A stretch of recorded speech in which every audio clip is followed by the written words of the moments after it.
Hi friends, today we are going to discuss about the Russian Revolution. ఇది మామూలుగా తెలుగులో చెప్తాను, బట్ రైటింగ్ మొత్తం ఇంగ్లీష్లోనే ఉంటుంది. ఇది చాలా ఇంపార్టెంట్ నాట్ ఓన్లీ బికాస్ ఇది మనకు ఓన్లీ స్కూల్ సిలబస్లోనో లేదంటే మనకు గ్రూప్ 1 కానీ గ్రూప్ 2 కానీ గ్రూప్ 3 కానీ ఇంకేదైనా కాంపిటేటివ్ ఎగ్జామ్స్ రాసినా యూజ్ అవుతుందనో కాదు. ఇది world politics, economics and social చేంజెస్కు one of the main reason. ఎట్లా ఇది మెయిన్ రీజన్ అంటే, రష్యన్ రెవల్యూషన్ అనేది అప్పటి వరకు ఒక టైప్ ఆఫ్, అంటే వరల్డ్ మొత్తం ఏదైతే రూలింగ్ కమ్యూనిటీ ఉందో, లేబర్ కమ్యూనిటీ ఉందో, ఒక్కొక్కరిని రిప్రజెంట్ చేస్తూ ఒక్కొక్క ఐడియాలజీ ఉండేది. ఈ కమ్యూనిజం అనేది ఇది రష్యన్ రెవల్యూషన్ జరిగిన తర్వాత ఏదైతే కార్ల్ మార్క్స్ చెప్పిండో మనకందరూ తెలుసు. Karl Marx wrote the Communist Manifesto and Das Kapital 2 books along with Friedrich Engels. వీళ్ళిద్దరూ కమ్యూనిజం థియరీని ప్రపోజ్ చేసిళ్ళు.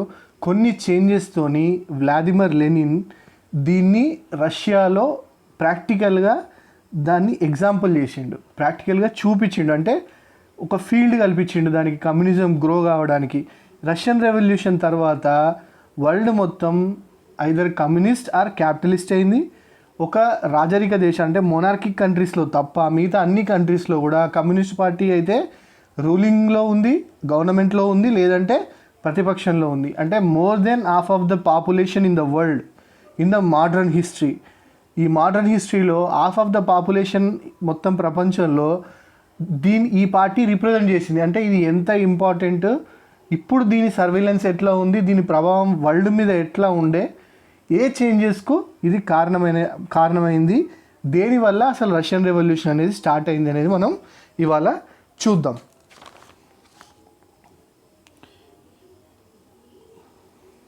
ఓకే, మోడర్నైజేషన్ అటెంప్ట్స్ అంటే మన అందరం ఒకటి గుర్తుంచుకోవాలి. మనకు ఇండస్ట్రియల్ రెవల్యూషన్ అనేది 16th century వచ్చింది బ్రిటన్లో ఫస్ట్. అక్కడి నుంచే వాళ్ళ రా మెటీరియల్స్ కోసం, ఎందుకు అంటే వాళ్ళు చాలా చిన్న దేశం కాబట్టి వాళ్ళకు రా మెటీరియల్ సప్లై చేసేదానికి వేరే దగ్గర నుంచి ఎక్కువ కొనాల్సి వస్తుంది. కాబట్టి వేరే కంట్రీస్ను మన ఆక్యుపై చేసుకోవడానికి కానీ, వాళ్ళని స్లేవరీ సైడ్ తీసుకువెళ్ళడానికి కానీ, మిగతా వరల్డ్ కంట్రీస్ అన్నిటినీ ఆక్యుపై చేసుకోవడం, అంటే ఇంపీరియలిజం సైడ్ వెళ్ళిళ్ళు. అది ఏషియా కావచ్చు, ఆఫ్రికన్ కంట్రీస్ కావచ్చు, సౌత్ అమెరికన్ కంట్రీస్ కావచ్చు, ఈవెన్ అమెరికా కూడా. దీంతో ఏమైందంటే ర్యాపిడ్ రా మెటీరియల్స్ అనేది ఈ ఆక్యుపై చేసుకున్న కంట్రీస్ నుంచి చీప్గా కొని ఆ సేమ్ రా మెటీరియల్, ఆ సేమ్ ప్రొడక్ట్ను బై ప్రొడక్ట్ను వరల్డ్లో అన్ని కంట్రీస్లో తక్కువ రేటుకు అమ్మడం స్టార్ట్ చేసేసరికి ఏమైపోయింది, బ్రిటన్ అనేది చాలా ఫాస్ట్గా డెవలప్ అయిపోయింది. సేమ్ ఫ్రాన్స్ కూడా ఫ్రాన్స్, జర్మనీ, మన అన్నీ డెవలప్ అయినాయి. అంటే ఫెలో యూరోపియన్ కంట్రీస్ అన్నీ డెవలప్ అవుతున్నప్పుడు రష్యా మాత్రం ఆ డెవలప్మెంట్ను అందిపుచ్చుకోలేకపోయింది. ఎందుకు అంటే అక్కడ బ్రిటన్లో డెమోక్రసీ కొంత స్టార్ట్ అయింది అప్పటికే. మన ఫ్రాన్స్లో ఫ్రెంచ్ రెవల్యూషన్ అంత ఫేమస్ రెవల్యూషన్ వచ్చింది. దాని తర్వాత జర్మనీలో ఓటో వన్ బిస్మార్క్ యూనిఫై చేసి జర్మనీని ర్యాపిడ్ ఇండస్ట్రియలైజేషన్ సైడ్ తీసుకొని పోయిండు. దాని ప్రభావం కంపల్సరీ పడుతుంది. ఇప్పుడు మనకే ఎగ్జాంపుల్ ఉందనుకోండి, మన కంట్రీ దేని నుంచి ఇప్పుడు చైనా మనకంటే కొంచెం అడ్వాన్స్డ్గా ఉంది. ఇప్పుడు ఈ సిచ్యువేషన్లో ఈ గల్వాన్ స్టాండప్ కానీ ఈ సిచ్యువేషన్లో మన కాంపిటీషన్ అనిపిస్తుంది కదా, దానిలాగా మనం కూడా హార్డ్ వర్క్ చేసి మనం కూడా డెవలప్ కావాలి, అమెరికా లెక్క కావాలి. ఇండియా అనే కంట్రీ అమెరికా అంత డెవలప్డ్ కావాలి, లేదంటే చైనా అంత డెవలప్డ్ కావాలి, లేదంటే టెక్నికల్గా జపాన్ అంత కావాలి. సేమ్ కంపారిజన్ అక్కడ వచ్చింది. ఏమవుతుంది, అక్కడ పీపుల్లో కూడా డిస్కంటెంట్ వచ్చింది. ఎట్లా వేరే కంట్రీస్ డెవలప్ అవుతున్నాయి, మనం వాళ్ళని అందిపుచ్చుకోలేకపోతున్నాం అనే ఒక బాధ అనేది వచ్చింది. బట్ లేట్ అయినా కూడా 18th century స్లోగా ఇండస్ట్రియలైజేషన్ అనేది స్టార్ట్ అయింది. ఇండస్ట్రియలైజేషన్ అనేది స్టార్ట్ అయితే ఏమవుతుంది, మన రూలర్స్ లైక్ పీటర్ కానీ క్యాథరిన్ II కానీ వీళ్ళు ట్రై చేసిళ్ళు రష్యాను మళ్ళీ పవర్ఫుల్ నేషన్గా చేద్దాము అని చెప్పి. అంతకుముందు ఇది ఇండస్ట్రియల్ రెవల్యూషన్ ముందు కూడా రష్యన్ రెవల్యూషన్ అనేది చాలా పవర్ఫుల్ కింగ్డమ్ ఉండే.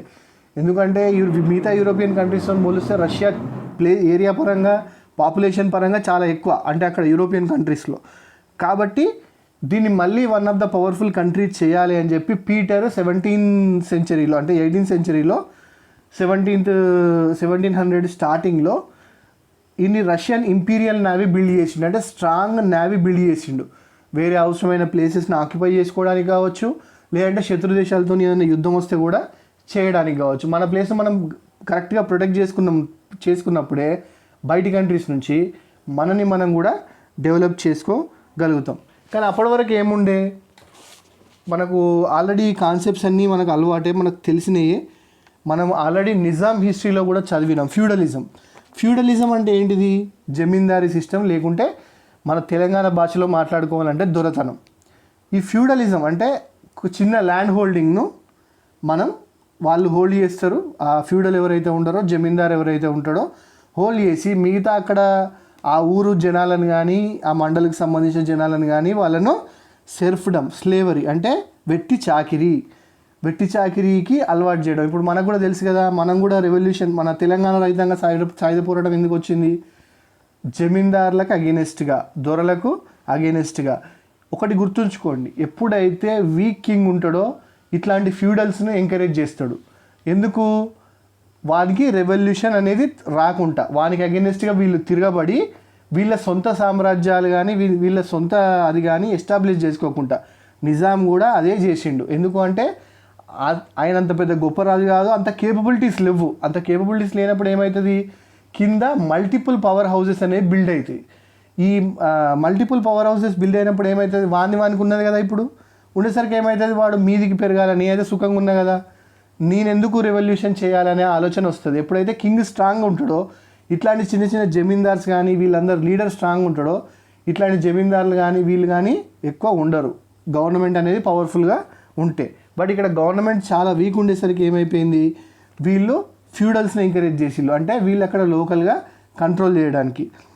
దానివల్ల ఎవరికైనా కూడా మనకు అణచివేత ఎక్కువైతే, అప్రెషన్ ఎక్కువైతే ఖచ్చితంగా రెవల్యూషనరీ థాట్స్ వస్తాయి. మనం అనుకుంటాం కదా, పిల్లినైనా బంధించి రూమ్లో బంధించి కొడితే పూలు అవుతుందని చెప్పి, సేమ్ అక్కడ కూడా అదే అయింది. మిగతా రీజన్స్ కూడా మనకు అన్నీ తెలిసినాయి. ఇట్లా అడ్మినిస్ట్రేటివ్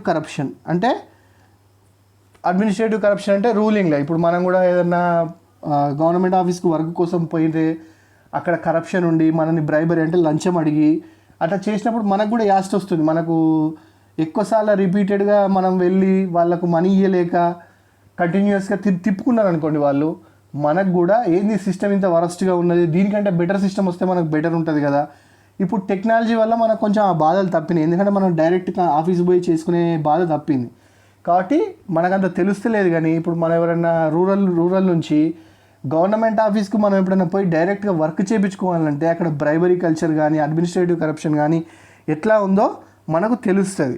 అది బాగా పెరిగినప్పుడు మనకేమనిపిస్తుంది, ఎవరికైనా ప్రజలకు ఏమనిపిస్తుంది, ఈ కరప్షన్ పోవాలంటే ఏదైనా రెవల్యూషనరీ చేంజెస్ రావాలి, నార్మల్ చేంజెస్ కాదు, కంప్లీట్ చేంజ్, అంటే సిస్టమ్ మొత్తం చేంజ్ కావాలి, ఉన్న సిస్టమ్ కొలాప్స్ అన్న కావాలి, లేకుంటే దాని మీదే కొత్త సిస్టమ్ అన్న పవర్ఫుల్ సిస్టమ్ బిల్డ్ కావాలి, దీనికంటే బెటర్ది అనే ఆలోచన వస్తుంది.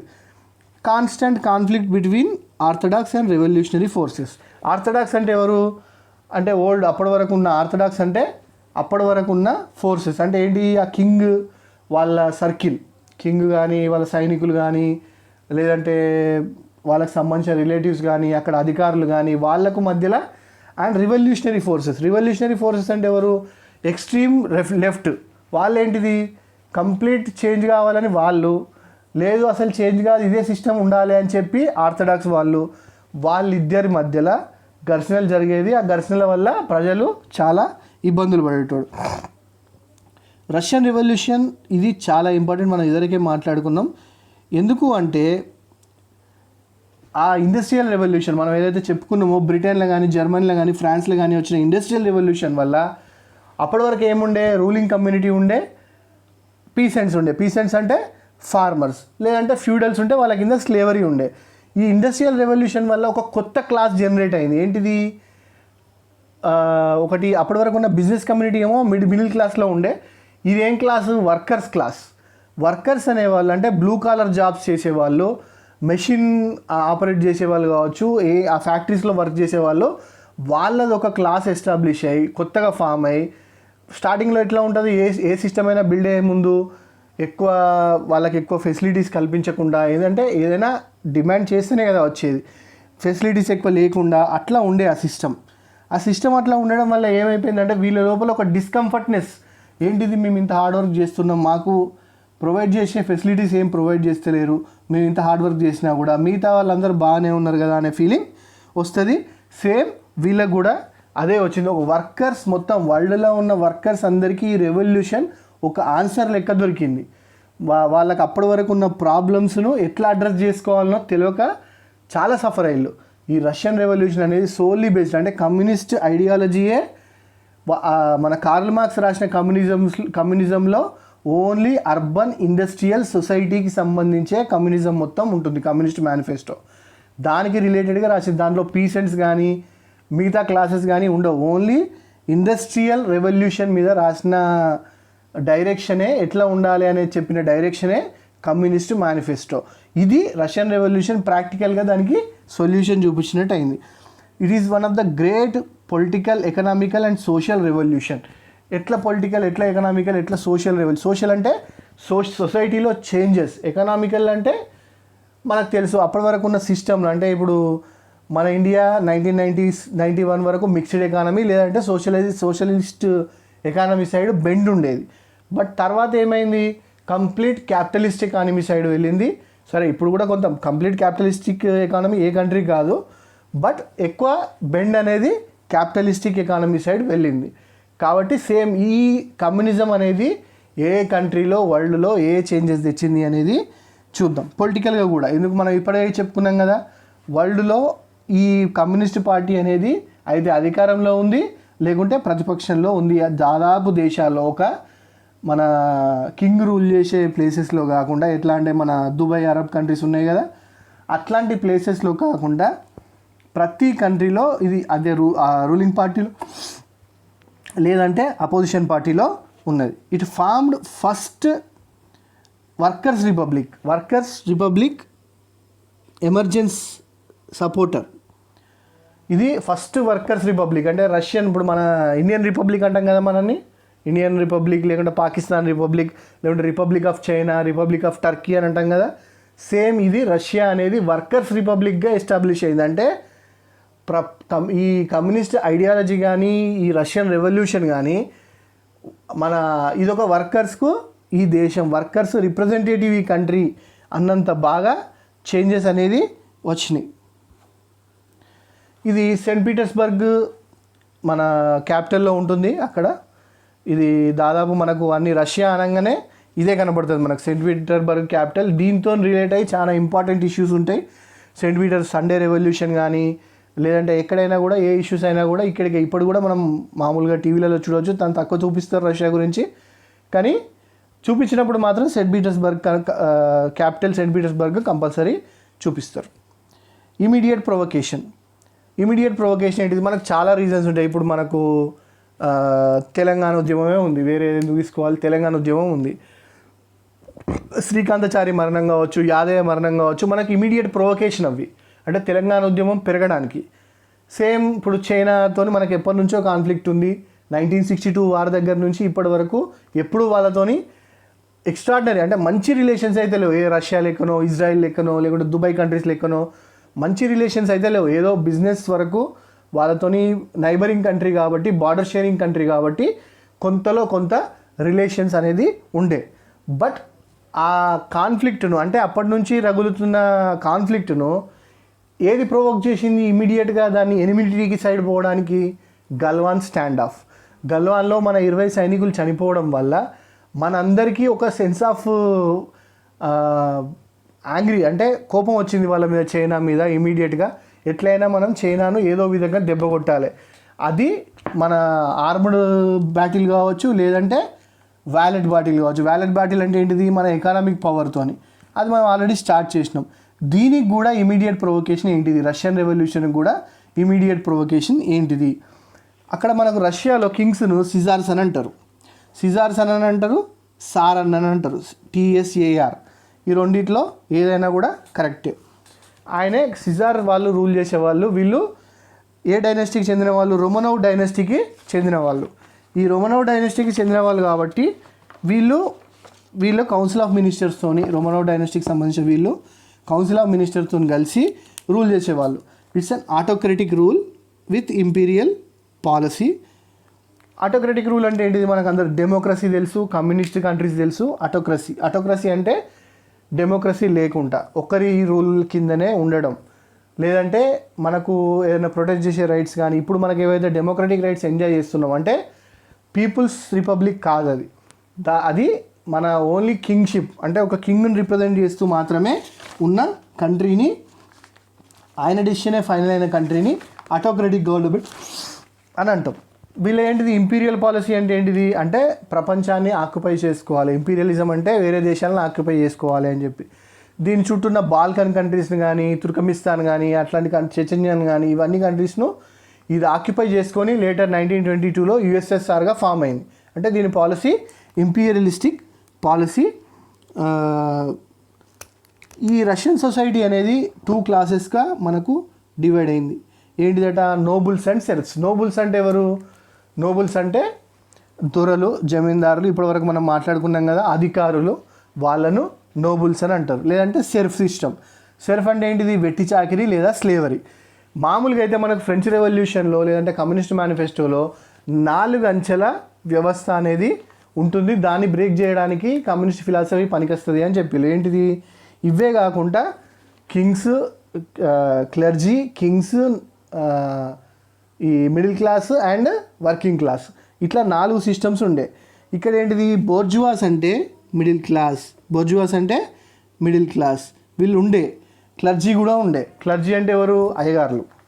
అక్కడ ఇప్పుడు మన దగ్గర బ్రాహ్మణ్ కమ్యూనిటీ ఎట్లయితే ఉందో అక్కడ క్లర్జీ కమ్యూనిటీ అంటే వాళ్ళు క్రిస్టియన్స్, ఆర్థడాక్స్ క్రిస్టియన్స్ కాబట్టి రష్యన్స్. అక్కడ చర్చ్కి సంబంధించిన వాళ్ళు ఫాస్టర్స్ లేదంటే ఫాదర్స్, వాళ్ళు ఆర్థడాక్స్ చర్చ్కి సంబంధించిన వాళ్ళు.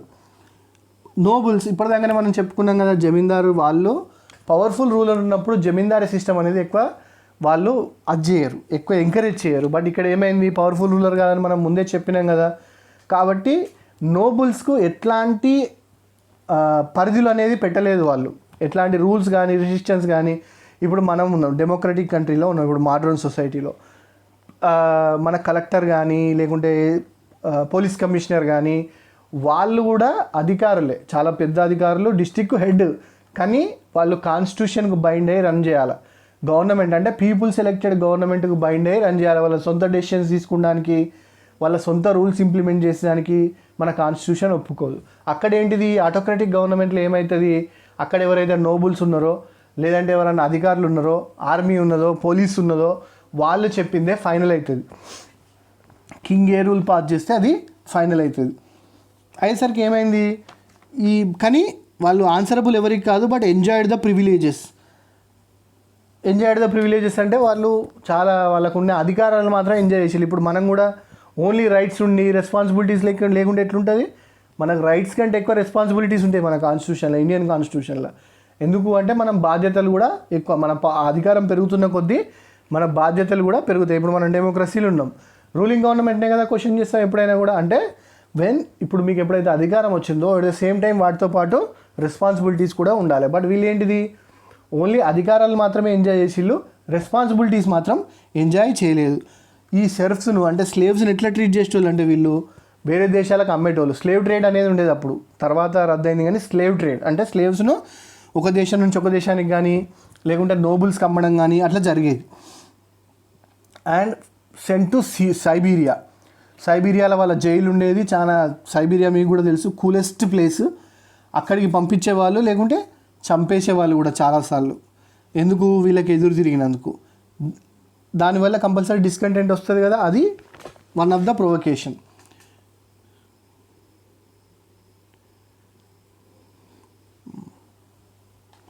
Struggle against the autocracy. Struggle against the autocracy ఏమైంది? మన అటోక్రసీ అంటే మనం ఆల్రెడీ చెప్పుకున్నాం. ఏంటిది అటోక్రసీ అంటే? ఏంటిదంటే డెమోక్రసీ లేనిది, ఒక్కరి మాటతో నడిచేదాన్ని, క్రూయల్ రూల్ ఉన్నదాన్ని అటోక్రసీ అని అంటారు. ఈ సిజార్ వీళ్ళు ఏం చేస్తారంటే ఇట్లాంటి అటోక్రటిక్ అంటే ఇప్పుడు మీరు నార్త్ కొరియా చూడండి ఫర్ ఎగ్జాంపుల్, ఎట్లాంటి చేంజెస్ ఉండవు. ఆ కంట్రీని చూసినప్పుడు మనకి ఏమనిపిస్తుంది అంటే దాని గురించి మనకేం తెలియదు, వాళ్ళని కూడా వేరే కంట్రీస్ అంటే ఇప్పుడు పక్కకి నార్త్ కొరియా పక్కకి సౌత్ కొరియా కదా, ఒకప్పుడు 2 ఆనుకొని ఉండే. South Korea one of the most developed, technically developed country in the world. GDP పరంగా కూడా హయ్యెస్ట్ డెవలప్డ్. అదే పక్కకు ఉన్న నార్త్ కొరియా సేమ్ పీపుల్. ఎట్లా అంటే మనం ఇప్పుడు ఇండియా ఉన్న పాకిస్తాన్ ఉన్నది, మన ఎట్లా కంపేర్ చేసుకుంటాం, రెండు సేమ్ ప్లేసే కదా ఒకప్పుడు 1947 కంటే ముందు. కానీ తర్వాత డెవలప్మెంట్ చేంజెస్ వచ్చిన తర్వాత ఎట్లా అయిపోయింది అది. Same North Korea South Korea కూడా రెండు ఒకటే ప్రాంతాలు, ఒకటే జియోగ్రఫికల్ కండిషన్స్, అదే people, same race people. But difference ఏంటిది, అది మన నార్త్ కొరియా అనేది కంప్లీట్లీ అండర్ డెవలప్డ్. అసలు అక్కడ ఏం జరుగుతుందో కూడా మనకు తెలియదు, చాలామంది అక్కడికి పోరు కూడా. అదే సౌత్ కొరియా అయితే ఇప్పుడు మన దగ్గర ఉన్న ఇప్పుడు శాంసంగ్ కానీ హ్యుండాయ్ కానీ ఎన్ని number of private companies, LG కానీ టాప్ నాచ్ కంపెనీస్ అన్నీ అక్కడి నుంచి వచ్చినాయి. ఎలక్ట్రిక్లో వాళ్ళు జైంట్స్, డేటా యూసేజ్లో one of the highest data usage చేసే కంట్రీ, చాలా హైయెస్ట్ జీడిపి ఉంటుంది. సేమ్ ఇక్కడ కూడా ఆ ఇన్ఫ్లుయెన్స్ నార్త్ కొరియా మీద పడకుండా వాడు ఏం చేసిండు, అక్కడ డెమోక్రసీ లేదు. డెమోక్రసీ ఉంటే ఏమవుతుంది, అటు నుంచి ఇటు రావడం ఇటు నుంచి అడుపోవడం జరిగి వాళ్ళు ఆలోచనలు కూడా షేర్ చేసుకుంటారు. అక్కడ బిజినెస్ కూడా జరిగి అరే అక్కడ బాగుంది అంటే ఆ ప్రాసెస్లో వెళ్తే మనకు బాగుంటుంది కావచ్చు అనే ఆలోచన వస్తుంది. దాన్ని ఈ సిజార్స్ అనే వాళ్ళు ఆపిల్లు. ఎందుకు ఆలోచన వచ్చింది అనుకోండి, అప్పటి వరకు ఉన్న ఆటోక్రసీ పోయి డెమోక్రసీ వస్తుంది కదా, అంటే పీపుల్స్ రూల్ వస్తుంది కదా, వీళ్ళు అధికారం కోల్పోతారు కదా, అందుకే వీళ్ళు ఒప్పుకోలేదు దానికి. కానీ ఎన్ని రోజులు ఆపుతారు. ఇప్పుడు మన పక్కకే డెవలప్మెంట్ జరుగుతుంది అనుకోండి, ఇప్పుడు మన హన్మకొండ పక్కకే కరీంనగర్ మనకంటే ఎక్కువ డెవలప్మెంట్ అవుతుంది అనుకోండి, మనం కూడా అడుగుతాం కదా మాది కూడా డెవలప్ చేయండి, మాది ఇంకా ఎక్కువ రిసోర్సెస్ ఉన్నాయి, మా దగ్గర కాలేజెస్ ఉన్నాయి, లేదంటే విజయవాడ డెవలప్ అవుతుంది అనుకోండి, గుంటూరు వాళ్ళు కూడా అడుగుతారు కదా, విశాఖపట్నం డెవలప్ అవుతుంది అనుకోండి, విజయనగరం కూడా దాని ప్రభావం కంపల్సరీ ఉంటుంది కదా. దాని లెక్కనే ఇక్కడ కూడా మనకు పక్కకు ఒకటి జరుగుతూ అంటే ఇక్కడ ఒకటి జరగదు కదా. ఇప్పుడు బిజినెస్ జరుగుతూ ఉంటే స్లోగా 18th సెంచరీలో ఇక్కడ కూడా ఇండస్ట్రియల్ రెవల్యూషన్ అనేది స్టార్ట్ అయింది.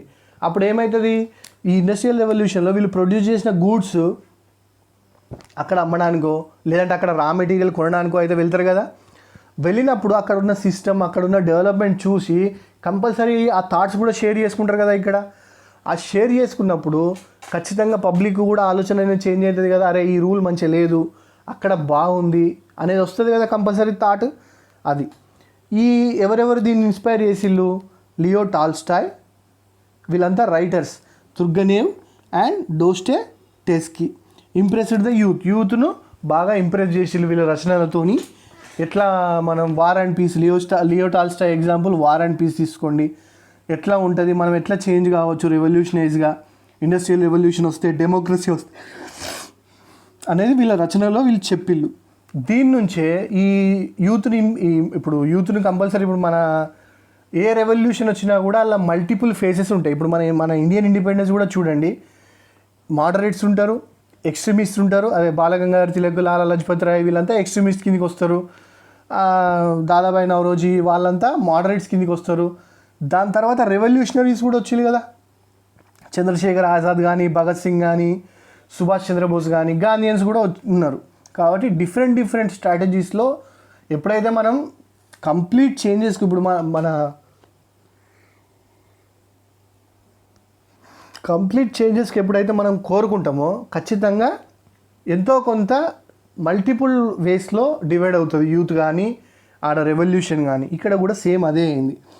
నిహిలిజం అంటే ఏంటిది అంటే అప్పటి వరకు ఉన్న సిస్టమ్ను మొత్తం డిస్ట్రాయ్ చేసి కొత్త సిస్టమ్ను క్రియేట్ చేయడం, అంటే కంప్లీట్ చేంజ్, 100కి 100% చేంజ్ చేసి కొత్త సిస్టమ్ను క్రియేట్ చేయడాన్ని నిహిలిజం అని అంటారు. లుద్దిజం ఇది ఎవరు ప్రపోజ్ చేసిండు, నెడ్ లుద్ అని ఒక ఆయన ప్రపోజ్ చేసిండు. ఆయన ఏం చేసిండు, మెషిన్స్, ఇండస్ట్రియల్ రెవల్యూషన్స్లో మెషిన్స్ కంపల్సరీ కదా, దాన్ని పోవడం, మెషిన్స్ను అంటే టెక్స్టైల్కి సంబంధించిన మూమెంట్ ఇది, టెక్స్టైల్ మెషిన్స్ను అంటే బట్టలు తయారు చేసే మెషిన్లను పలగొట్టడాన్ని లుద్దిజం అంటారు, అంటే డిస్ట్రక్టివ్. అనార్కిజం ఇది బుకానిన్ అనేటి ఆయన ప్రపోజ్ చేసిండు. అనార్కిజం అంటే ఏంటిది అంటే చావోస్, కంప్లీట్ డిస్టర్బెన్స్. ఇప్పుడు మన దగ్గర ఏదైనా రైట్స్ జరిగినప్పుడు కానీ, యుద్ధాలు జరిగినప్పుడు కానీ, ఏదైనా బాంబ్ బ్లాస్ట్ అయినప్పుడు కానీ, ఆ 5-10 నిమిషాలలో జరిగేది ఉంటుంది చూడండి, ఎవరు ఇష్టం ఉన్నట్టు వారు వెళ్ళి భయంతో లేదంటే ఇంకేదైనా బాధతోని ఇష్టం ఉన్నట్టు పరిగెడుతూ ఉంటా మనం చూస్తుంటాం కదా. భయానిక సిచ్యువేషన్స్ అని, డిస్ట్రక్షన్ ఉంటుంది అందులో, ఎవరితోని రెస్పాన్సిబుల్ ఉండరు, వాళ్ళ లైఫే వాళ్ళకి ఇంపార్టెంట్ అయిపోతుంది. అది అనార్కిజం. మనం ఎప్పుడైనా మన దగ్గర గొడవలు అయినప్పుడు కూడా అనార్కిజం ప్రివేల్ అయింది అని చెప్తాం, అనార్కిజం ఏర్పడ్డది అని చెప్పి. Last quarter of 19th century has started industrial revolution start అయింది అనుకున్నాం కదా మనం లాస్ట్ క్వార్టర్ 19th centuryలో. ఇండస్ట్రియల్ రెవల్యూషన్ వచ్చినప్పుడు ఏమవుతుంది, కంపల్సరీ ఇండస్ట్రీ పెట్టుకున్న వాళ్ళని ఏమంటారు, క్యాపిటలిస్ట్ అనే అంటారు. వాళ్ళు వచ్చిళ్ళు అర్బన్ ప్రొలెటేరియట్ అంటే వర్కర్స్ క్లాస్. ప్రొలెటేరియట్ ఇప్పుడు మన ఈ కమ్యూనిస్ట్ ఐడియాలజీలో అంటే లెనిన్ ఎస్టాబ్లిష్ చేసిన ఐడియాలజీలో కూడా ప్రొలెటేరియట్ డిక్టేటర్షిప్ అంటాడు ఆయన. మనం ఏమన్నాం, మన డెమోక్రసీ కదా, పీపుల్స్ రిపబ్లిక్ అన్నాం కదా, ఇక్కడ అట్లా కాదు. ప్రొలెటేరియట్ డిక్టేటర్షిప్ అంటే అక్కడ వన్ మ్యాన్ డిక్టేటర్షిప్ నుంచి ఇక్కడ వర్కర్స్ డిక్టేటర్షిప్ సైడ్ వాళ్ళ ఐడియాలజీని వాళ్ళు డ్రైవ్ చేసిళ్ళు. ఏంటిది, ఇక్కడ నుంచి ఏం పార్టీలు పుట్టినాయి, ఈ టీచింగ్స్ ఆఫ్ కార్ల్ మార్క్స్. మనం ఇదివరకే అనుకున్నాం, టీచింగ్ ఆఫ్ కార్ల్ మార్క్స్ ఈ ఐడియాస్ను పాపులరైజ్ చేసిండు. ఈ పాపులరైజ్ చేసినప్పుడు ఏమవుతుంది, వర్కింగ్ క్లాస్ నుంచి ఒక రాడికల్ లైక్ నవిడిస్ట్ మాక్సిమ్ గోర్కీ లాంటి వాళ్ళు వచ్చి, ఏంటి రాడికల్ అంటే ఏంటిది, వైలెన్స్కు లేదంటే బాగా ఆవేశంగా రియాక్ట్ అయ్యే వాళ్ళను రాడికల్ అని అంటారు. వాళ్ళు దీని నుంచి యూత్ రెవల్యూషన్ నుంచి ఈ ఐడియాలజీ నుంచి మార్క్స్తో ఇన్స్పైర్ అయ్యి బయటకు వచ్చిళ్ళు. ఇక్కడ రెవల్యూషనరీ సోషలిజం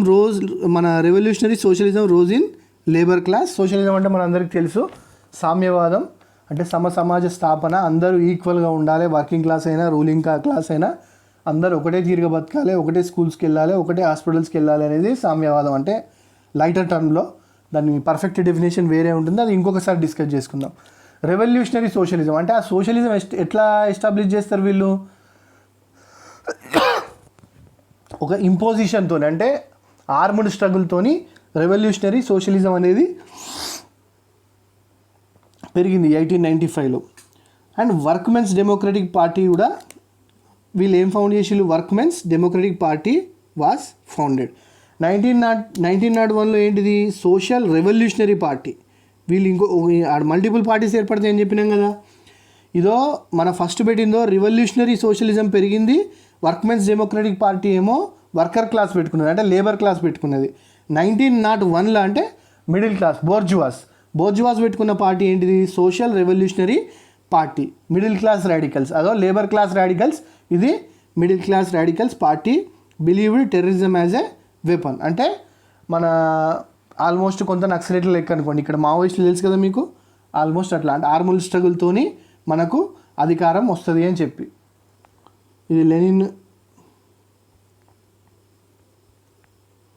ఇది లెనిన్ ఫోటో. వాళ్ళు ఫామ్ అయిపోయాక వాళ్ళు చేసుకున్న మీటింగ్ ఉంటుంది కదా 1917 రెవల్యూషన్ తర్వాత, అది బోల్షెవిక్ పార్టీ అండ్ లెనిన్. ఇది చాలా ఇంపార్టెంట్, బోల్షెవిక్ పార్టీ అండ్ లెనిన్. ఇది ఎందుకు ఇంపార్టెంట్ అంటే మనం ఆల్రెడీ చెప్పుకున్నాం, లెనిన్ అనేవాడు ఈ బోల్షెవిక్ పార్టీ అనేది వరల్డ్కు ఒక కొత్త ఐడియాలజీ, అంటే అప్పటి వరకు థియరిటికల్గా ఉన్న కమ్యూనిస్ట్ సిద్ధాంతాన్ని ప్రాక్టికల్గా స్టార్ట్ చేసిన వ్యక్తిని. అందుకే బోల్షెవిక్ కానీ లెనిన్ కానీ చాలా ఇంపార్టెంట్. వ్లాదిమిర్ ఇలిచ్ ఉలియనోవ్ ఈయన అసలు పేరు. కానీ ఏంది, ఈయన యూనివర్సిటీలో మన కాలేజీలో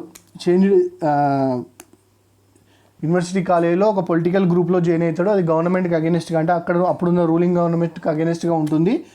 దాని నుంచి తప్పించుకోవడానికి లెనిన్ అనే పేరు మార్చుకుంటాడు. ఈయన సొంత అన్నయ్య 1887లో ఒక గ్రూప్లో, అంటే being a member of a group, అదేవాళ్ళు సిజార్ను చంపడానికి ఏర్పడ్డ గ్రూప్, చంపడం కోసమే ఏర్పడ్డ గ్రూప్లో ఈయన మెంబర్గా ఉంటాడు. కాబట్టి రష్యన్ గవర్నమెంట్ ఏం చేస్తుందంటే ఆయనను చంపుతుంది, వీళ్ళ అన్నయ్యను.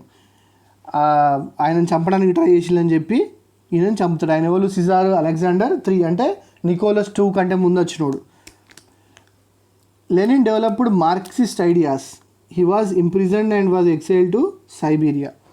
ఈ మార్క్సిస్ట్ ఐడియాస్ మొత్తం ప్రపోజ్ చేసినందుకు, అంటే అక్కడున్న పబ్లిక్ను మోటివేట్ చేసి ఇట్లా మార్క్సిజం వస్తే మనకు చాలా యూజ్ అవుతుంది, మన వర్కింగ్ క్లాస్ చాలా డెవలప్ అవుతుంది, మనకు కూడా ఈక్వల్ రిప్రజెంటేషన్ వస్తుంది అని చెప్పడం వల్ల ఇక్కడ ఏం జరిగింది, ఆయన గవర్నమెంట్కి అగెనిస్ట్గా మాట్లాడతాడని చెప్పి తీసుకుపోయి సైబీరియాలో జైల్లో వేసిళ్ళు.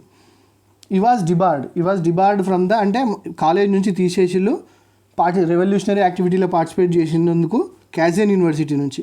తర్వాత ఓపెన్లో సెయింట్ పీటర్స్బర్గ్ యూనివర్సిటీ నుంచి ఈయన గ్రాడ్యుయేషన్ అనేది కంప్లీట్ చేసిండు. ఈ ఫస్ట్ ఈయన సోషల్ డెమోక్రటిక్ పార్టీలో ఉండే, తర్వాత అక్కడ ఉన్న డిసిప్లిన్ నచ్చక, అక్కడ వాళ్ళు పార్టీని మెయింటైన్ చేసే విధానం నచ్చక, ఈయన ఐడియాలజీస్ దానికి సూట్ కాక ఈయన పార్టీ నుంచి బయటికి వచ్చేసిండు. బయటకు వచ్చేసి 1903లో బోల్షవిక్ అనే పార్టీ పెట్టిండు. బోల్షవిక్ అనే పార్టీ గుర్తుంచుకోండి, బోల్షవిక్ అనే word.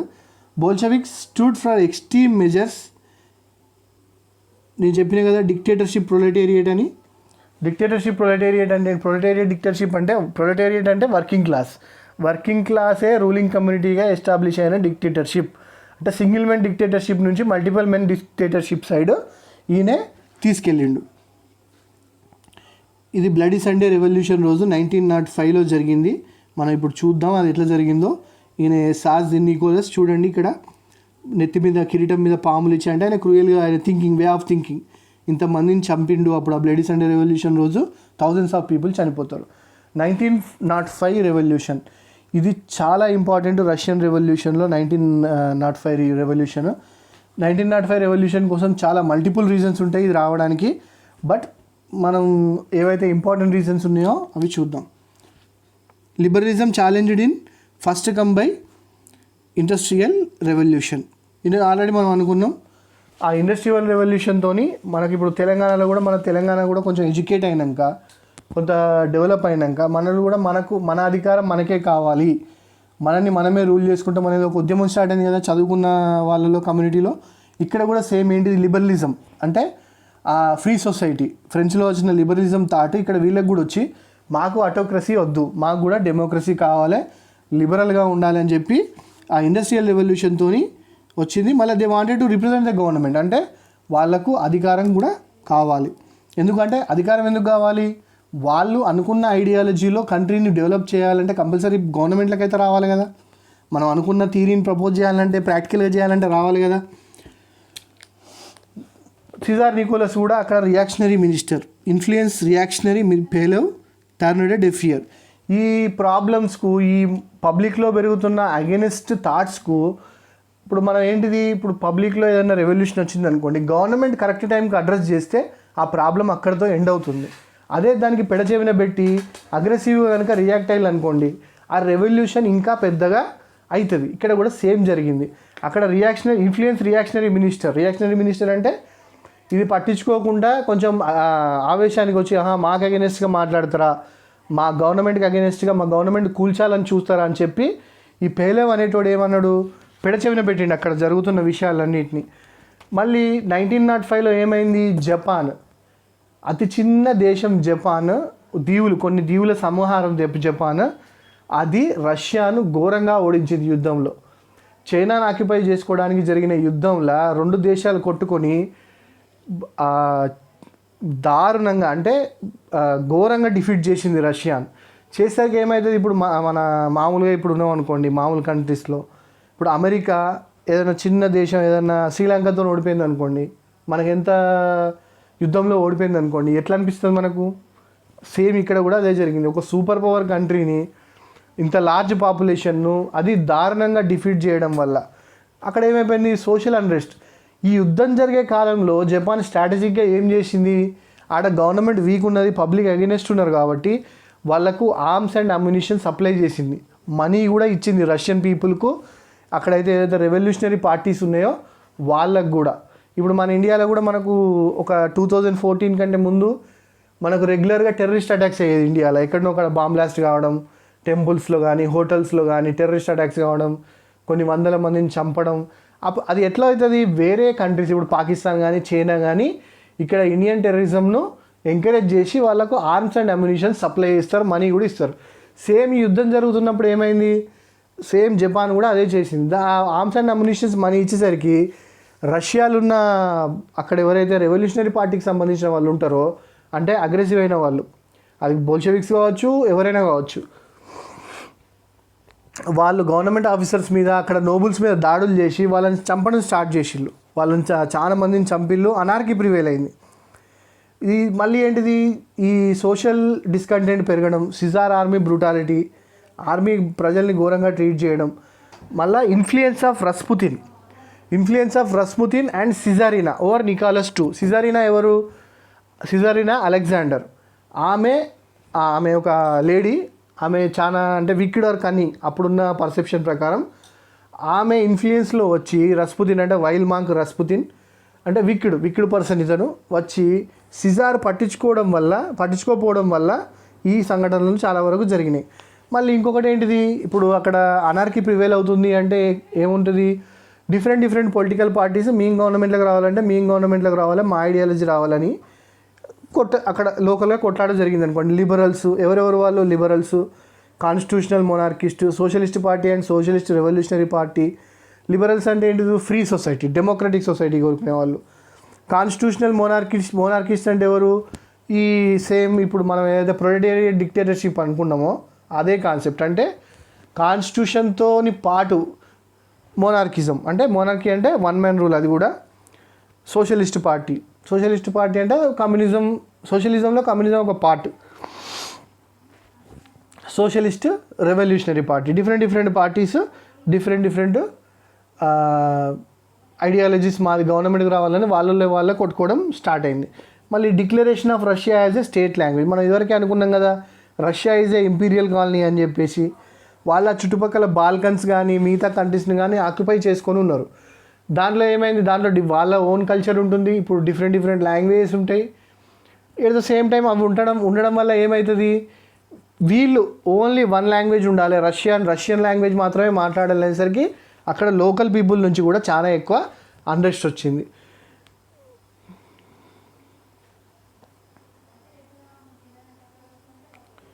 On Jan 9th, 1905 bloody Sunday as a position. Bloody Sunday అని అంటారు దీన్ని. బ్లడీ సండే అని ఎందుకు అంటారంటే రక్తం ఇట్లా నదులు లెక్క ప్రవహించింది. అన్ని వందల మందిని, అన్ని వేల మందిని వాళ్ళు ఆర్మీ పీపుల్ అంటే రష్యన్ ఆర్మీ చంపేసింది. వీళ్ళు ఏం చేసిళ్ళు, సెయింట్ పీటర్స్బర్గ్కు కొందరు లేబర్ కలిసి వాళ్ళందరూ కలిసి ఆ సెయింట్ పీటర్స్బర్గ్కు రిప్రజెంటేషన్ కోసం వెళ్ళిళ్ళు. అంటే వాళ్ళకున్న ప్రాబ్లమ్స్ చెప్పుకోవడానికి వెళ్తే వాళ్ళ మీద దాడి చేసేసరికి కొన్ని వందల మంది, వేల మంది చనిపోయిళ్ళు. ఈ చంపేసేసరికి ఏమవుతుంది, ఇప్పుడు నార్మల్ పబ్లిక్ని చంపేసరికి ఏమవుతుంది, అందరికీ ఆవేశం కట్టలు నించుకున్నది పబ్లిక్ అందరికీ. అప్పటి వరకు చూస్తారు కదా ఏ రీజన్తో మనం అది చేయాలి, ఒక స్ట్రాంగ్ రీజన్ కావాలి కదా రెవల్యూషన్ కోసం. ఇక్కడ స్ట్రాంగ్ రీజన్ అనేది దొరికింది. ఆ స్ట్రాంగ్ రీజన్ ఏంటిది, వీళ్ళు ఆ టైంలోనే పోయి స్ట్రాంగ్ రీజన్ దొరకడం వల్ల ఈ అన్ని పార్టీస్ ఉన్నాయి కదా, వీళ్ళందరూ పోయి చాలామంది గవర్నమెంట్ అఫీషియల్స్ని చంపిళ్ళు. ఈవెన్ వాళ్ళ అంకుల్ని కూడా చంపుతారు.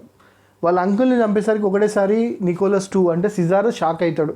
ఇంత ఆగ్రహం ఉన్నదా పబ్లిక్లో, ఇంత ఆవేశం ఉన్నదా, ఇంత కోపం ఉన్నదా నా మీద అని చెప్పి ఒకటి నేషనల్ అసెంబ్లీ అనేది ఫామ్ చేస్తాడు. డ్యూమా ఆర్ అక్కడ రష్యాలో డ్యూమా అని అంటారు దీన్ని. నేషనల్ అసెంబ్లీ ఫామ్ చేస్తాడు.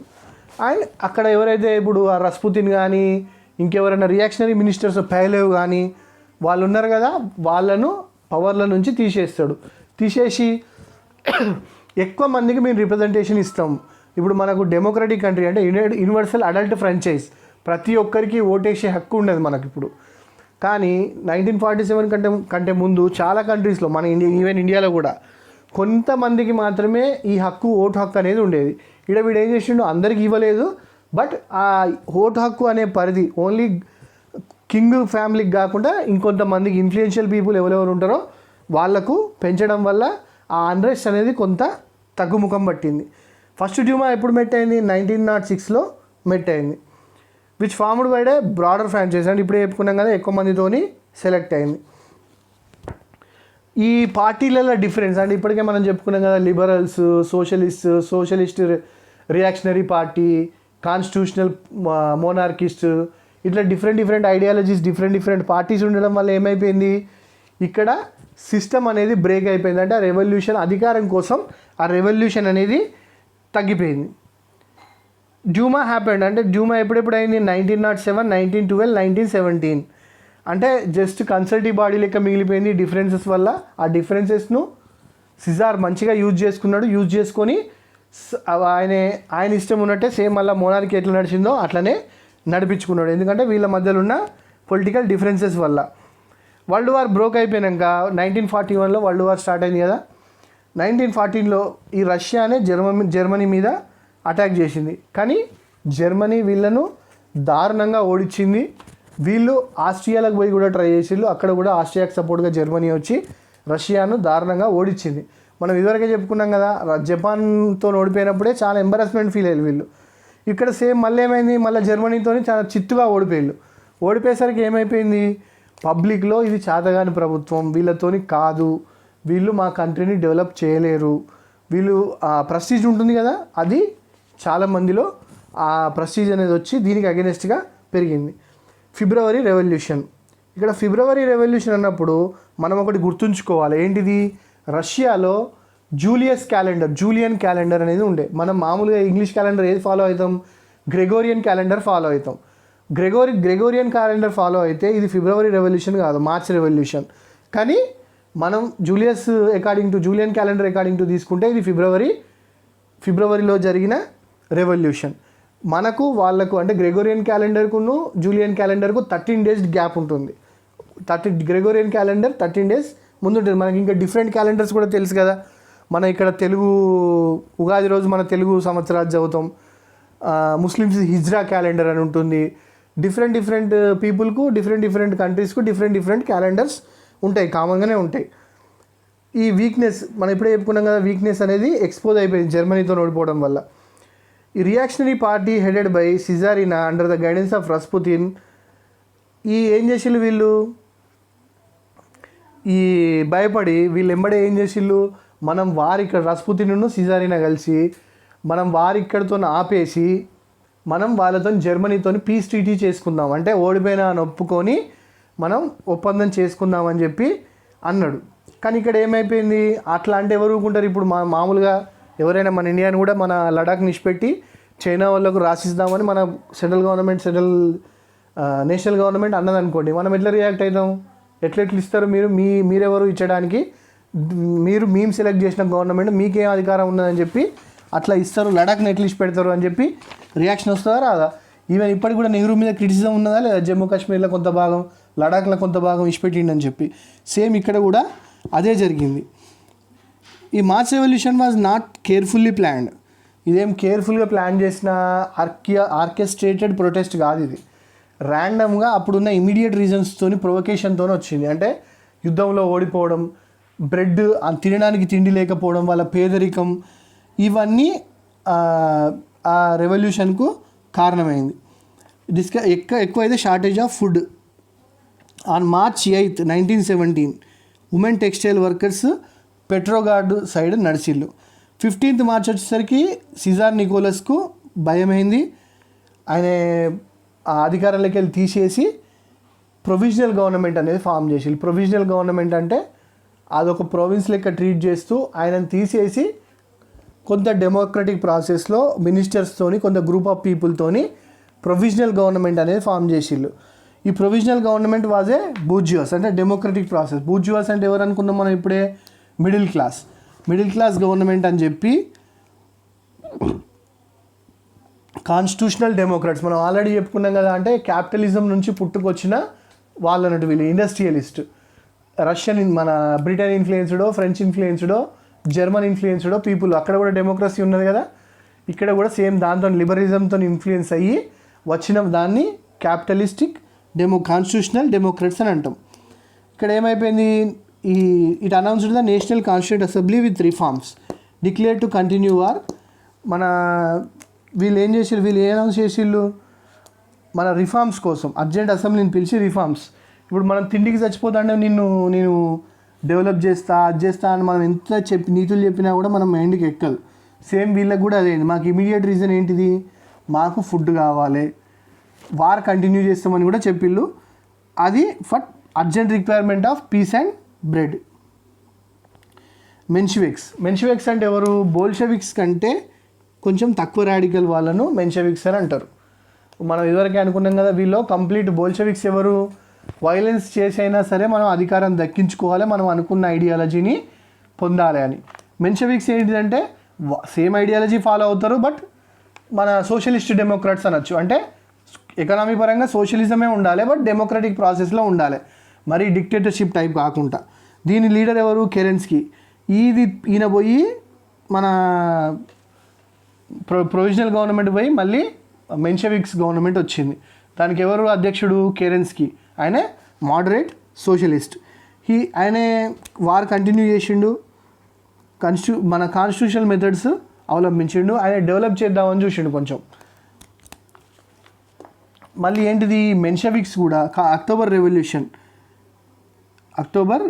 వీళ్ళు ఏం ప్రచారం చేసిళ్ళు అంటే మార్కిస్టులు, అంటే లెనిన్, బోల్షెవిక్స్, ఈ మెన్షెవిక్స్ అనే వాళ్ళతోని మనకు ఏది జరగదు అని చెప్పి మనం అనుకున్న లక్ష్యాన్ని చేరాలంటే వీళ్ళ గవర్నమెంట్ని ఎట్టి పరిస్థితులలో కుప్పకూల్చాలి అని చెప్పి వాళ్ళు మన పార్టీల పరంగా కూడా చాలా డిఫరెంట్ ఉండే. మెన్షెవిక్స్కు బోల్షెవిక్స్కు పడకపోయేది. మెన్షెవిక్స్ ఏం ప్రపోజ్ చేసిళ్ళు? కాన్స్టిట్యూషనల్ చేంజెస్, కాన్స్టిట్యూషనల్ మెథడ్స్తోని, అంటే డెమోక్రసీ ప్రాసెస్తోని మనం రిఫార్మ్స్ అనేది తెచ్చుకుందాం, అంటే గ్రాడ్యువల్ చేంజ్. ఇప్పుడు ఒకటేసారి చేంజ్ అవ్వడు, ఆపరేషన్ చేసి తీసేసుడు వేరు, మనం గ్రాడ్యువల్గా మన ఏదైతే డిసీజ్ ఉన్నదో అది మెడిసిన్తో తగ్గించుకోవడం వేరు. వీళ్ళు బోల్షెవిక్స్ ఏం చెప్పిళ్ళు? మేము ఇమీడియట్గా సర్జరీ చేసి ఉన్న ప్రాబ్లమ్ను సర్జరీ చేసి తీసేస్తామన్నారు. ఎట్ ద సేమ్ టైం మెన్షెవిక్స్ ఏమన్నారు? లేదు, దానికి సర్జరీ అవసరం లేదు, మేము మెడిసిన్తో తగ్గిస్తామని చెప్పి. రెండింటికి డిఫరెన్స్ అదే.